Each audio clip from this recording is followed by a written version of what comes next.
um veículo elétrico? Já a seguir vamos mostrar-lhe como agir em situações extremas como cheias e inundações. E com vários postos destruídos após a tempestade, fazemos o ponto de situação da rede pública de carregamento. A ACAP, a Associação Automóvel de Portugal, defende um plano de incentivo ao abate até 40 mil veículos. Ao mesmo tempo que fez o balanço anual do mercado automóvel, defendeu maior controle nos centros de inspeção, em particular sobre os filtros de partículas. Em 2025, os usados importados voltaram a representar mais de metade das novas matrículas em Portugal. Esta semana testamos um novo SUV, o Dacia Bigster 4x4. Espaço, robustez e multifuncionalidade não lhe faltam. ACP Revista. Não é por ser elétrico que um carro é mais ou menos seguro em tempos de cheias ou inundações. Embora muitas vezes associados a maior segurança, sobretudo por não terem motor de combustão, a realidade é que também os veículos elétricos estão expostos a avarias sérias quando a água é muita. Por natureza são mais tecnológicos, o que significa mais sensores e sistemas suscetíveis a danos. Claro que uma viatura elétrica está preparada para as chuvas, para ser lavado, sem qualquer tipo de problema e em segurança, mas não está preparado para atravessar rios nem para atravessar estradas inundadas. Isto porquê? Porque se em relação às baterias elas estão perfeitamente seguras, em relação aos componentes que estão à volta da bateria e dos motores, sobretudo unidades de comando e aparelho, que podem, com a água, podem ficar irremediavelmente danificadas. E aí sim o carro elétrico deixar de funcionar, e não tem nada a ver com a bateria, mas sim com os componentes que ficam danificados com a água. Para melhor compreender os riscos, vamos olhar para o motor de um carro híbrido plug-in e ver o que pode acontecer. Se a água passar aqui pela grelha ou por cima do capô, vai entrar aqui pela caixa do filtro do ar e partir o motor, como também vai inundar estas unidades, que são unidades de transformação em energia elétrica e energia motora, que podem sim danificar irremediavelmente toda a parte elétrica. Na prática, tentar atravessar uma zona inundada pode transformar-se rapidamente numa avaria total e num grande risco para a segurança dos ocupantes. Esta preocupação está a ser considerada por vários construtores com soluções pensadas para situações de emergência. Os carros elétricos têm um trinco elétrico, mas que em caso de avaria ou de bloqueio ou que os pirotécnicos cortem energia, têm agora uma peça mecânica que escondida, que ajuda a abrir as portas, questões de segurança. Mas se a água é um risco para os carros, fica a questão: e os postos de carregamento estão preparados para funcionar à chuva? Tudo isto tem que estar isolado da água. Nós não podemos ter isto à intempérie, é por isso que estas unidades têm estas tampinhas para não apanhar chuva. Mas eu posso carregar um carro à chuva? Posso, em condições de segurança, porque se repararem, isto é uma distância muito grande, que mesmo que esteja a chover, eu ao carregar aqui, fica perfeitamente isolado. O problema, no entanto, não é a chuva, mas sim as situações extremas. Nas zonas mais afetadas pelas cheias e pelo mau tempo surge outra questão: os danos na rede pública de carregamento. Em Leiria e Alcácer do Sal, por exemplo, há vários postos destruídos e submersos. A Mobié acompanha a situação em tempo real. Todos os municípios neste momento têm postos de carregamento disponíveis, têm bastantes postos de carregamento disponíveis, portanto estamos a falar mesmo ali na região de Leiria, na região de Santarém e Alcácer do Sal, apesar de haver alguns postos que estão desligados, muitos deles também por prevenção, alguns deles porque tiveram problemas com as inundações, mas genericamente em todos estes municípios nós temos postos disponíveis, portanto as pessoas podem continuar a circular, têm obviamente que ter o cuidado redobrado e procurar a informação adequada para planear a sua viagem. Apesar dos municípios terem postos de carregamento ativos, há alguns que aguardam manutenção e outros foram desligados preventivamente. O ideal é consultar os que estão disponíveis.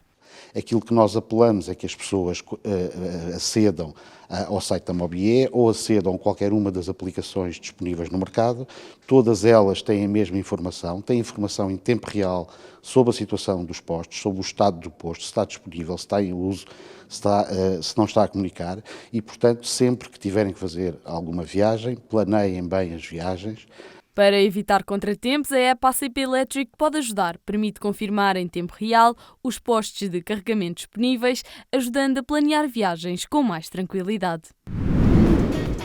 O Dacia Bigster chegou com ideias de mudar as regras do jogo. Mais à frente vamos conhecer a versão 4x4, que tem preço abaixo da média. Um plano extraordinário de incentivo ao abate de 40 mil veículos, baseado no investimento do parque automóvel e a exigência de maior controle nos centros de inspeção, em particular sobre o filtro de partículas, foram alguns dos temas da mais recente conferência da ACAP. A Associação Automóvel de Portugal já tinha passado pelo estúdio de podcast do ACP para explicar a proposta de incentivo ao abate, argumentando que 1.600.000 automóveis em circulação têm mais de 20 anos. O programa de incentivos ao abate, que a ACAP tem defendido para a renovação do parque, não devia ser exclusivo, digamos, para os elétricos, porque se queremos renovar o parque, tem que ser alargado a elétricos, eletrificados, portanto híbridos, e também com motores de combustão limitado, um limite de emissões, como aconteceu em Espanha ou em Itália. Neste podcast, que pode ouvir na íntegra nas plataformas habituais de streaming, o secretário-geral da ACAP apontou ainda a elevada carga fiscal como um travão à renovação do parque automóvel. Portugal, infelizmente, está naqueles países que tributam muito a compra do automóvel. O consumidor é honorado logo quando compra, não é só na posse, ao longo da vida do veículo, mas quando compra o carro é logo honorado com o ISV e o IVA sobre o ISV. Ainda sobre a ideia de levar por diante um novo plano de incentivos ao abate, a ACAP acredita que será uma maneira de travar as importações de usados. No ano passado, mais de metade das novas matrículas em Portugal foram para carros usados provenientes de outros países. O fator mais preocupante é que estas importações de viaturas para o mercado português não são viaturas recentes. São viaturas com bastante antiguidade e, portanto, não contribuem minimamente para o restante esforço de descarbonização do parque. A associação considera também que a idade mais elevada dos carros importados é um contributo para agravar a sinistralidade rodoviária. À questão ecológica, juntam um reparo aos centros de inspeção por não serem rigorosos a verificar o filtro de partículas. Se houver um controle, basta haver um controle nos centros de inspeções sobre a questão do carro ter um filtro de partículas ou não ter um filtro de partículas, já cria uma incerteza que já não vai encomendar um carro sem saber a exata condição dele. E estamos a importar, como eu utilizei esta expressão aqui o ano passado, e o Sérgio utilizou outra vez, estamos realmente a importar lixo do resto da Europa. Os TVDE diesel foram um exemplo apontado de veículos que deveriam ser inspecionados mais rigorosamente.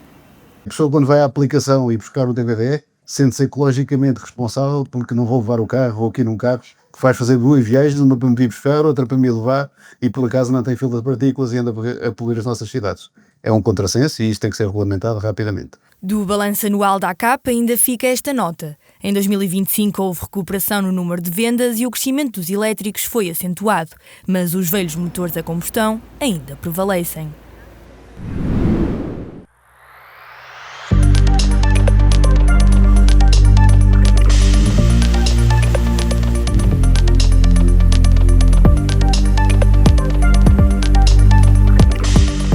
Esta semana estamos ao volante do novo Dacia Bigster e esta é a sua versão 4x4, o que explica toda esta lama em cima da pintura. É um carro muito completo, é híbrido, dentro da cidade conseguimos consumos bastante económicos. Com este sistema 4x4, sempre que saímos do Alcatrão, seja ao fim de semana ou sempre que precisarmos, não vamos ficar envergonhados porque o carro mexe-se muito bem fora de estrada. E o preço? O preço fica para o final, mas é muito interessante. Quanto ao design, o Bigster afirma-se com uma presença forte e musculada. As linhas são direitas, robustas, com proteções inferiores bem marcadas e uma frente imponente que transmite solidez. É claramente um SUV pensado para famílias ativas, mas também para quem não dispensa escapadinhas fora da estrada. A altura ao solo é generosa e os detalhes robustos reforçam essa vocação aventureira. Quanto ao interior, o destaque vai para o espaço. O Bigster posiciona-se acima do Duster, oferecendo mais habitabilidade para passageiros e bagagens. É um SUV familiar no verdadeiro sentido da palavra, confortável em cidade, mas pronto para viagens longas, com espaço suficiente para todos e para tudo. A posição de condução é elevada e a ergonomia simples tornam a experiência prática e intuitiva. Fora de estrada, o Bigster funciona muito bem.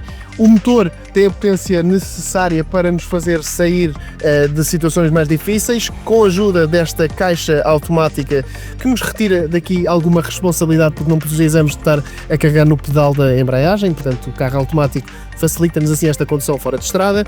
Também este sistema tecnológico de tração às 4 rodas também nos facilita muito e nos dá bastante segurança, o que nos permite ter mais concentração na estrada e assim escolher a melhor rota que queremos quando estamos em caminhos fora de estrada mais complicados. O novo Dacia Bigster Hybrid G 150 4x4 começa nos 30.350 € em Portugal. É uma proposta que alia espaço, eficiência e verdadeira capacidade de todo o terreno a um preço competitivo. Atualmente no mercado, é uma das propostas mais racionais e económicas no segmento dos 4x4.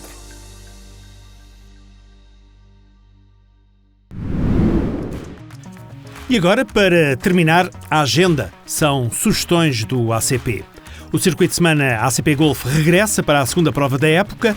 Vai jogar-se no PGA Aroeira 2, um dos campos mais exigentes deste calendário. Saída em shotgun às 9 da manhã de dia 25, uma quarta-feira. Já a pensar mais à frente, digo-lhe que a Cordoaria Nacional em Lisboa volta a acolher o Motor Clássico entre 20 e 22 de março.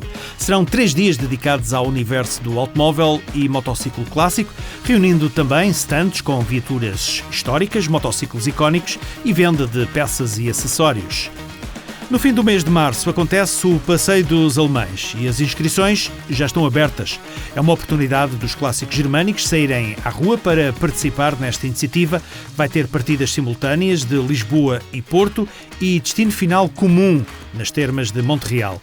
Há novidades este ano, será um dia de convívio, muita cultura alemã e depois, no fim, vai terminar com a eleição do conjunto, carro e tripulantes mais elegante. E está tudo dito. Voltamos na próxima semana com mais acontecimentos e notícias do universo ACP.